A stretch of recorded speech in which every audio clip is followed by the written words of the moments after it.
ഈശോ മിശിഹായ്ക്ക് സ്തുതിയായിരിക്കട്ടെ.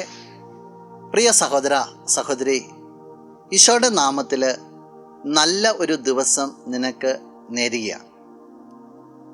ഒരിക്കലൊരു സ്ത്രീ ഈശോയുടെ അടുത്ത് വന്നിട്ട് തൻ്റെ മകൾക്ക് വേണ്ടി, സൗഖ്യത്തിന് വേണ്ടി ഈശോയോട് പ്രാർത്ഥിക്കുക.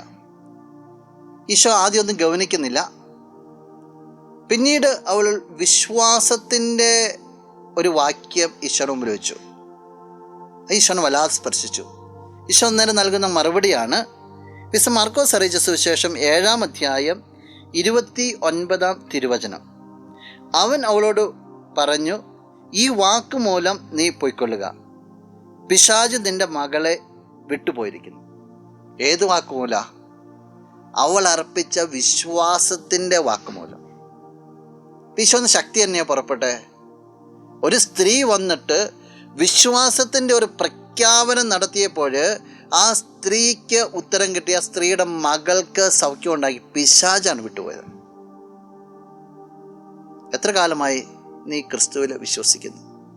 നിന്ന് എത്രത്തോളം വിശ്വാസത്തിൻ്റെ വചനങ്ങൾ പുറത്തോട്ട് വന്നിട്ടുണ്ട്, ഉള്ളിൽ തട്ടി വന്നിട്ടുണ്ട്?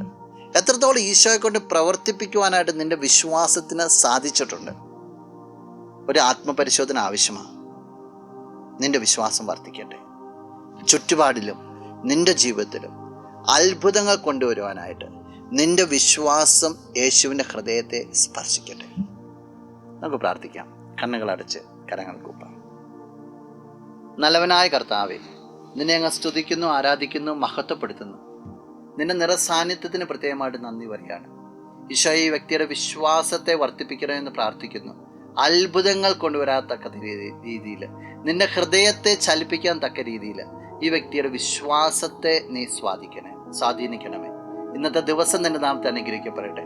സർവ്വവിധ നന്മകൾ കൊണ്ട് ഈ വ്യക്തിയെ നിറയ്ക്കണം, ഇപ്പോഴും എപ്പോഴും എന്നേക്കും. ആമേൻ.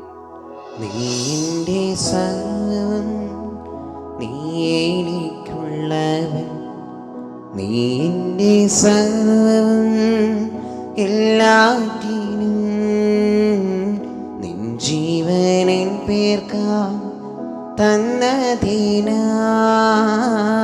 നീ എൻ്റെ സർവ്വം എല്ലാ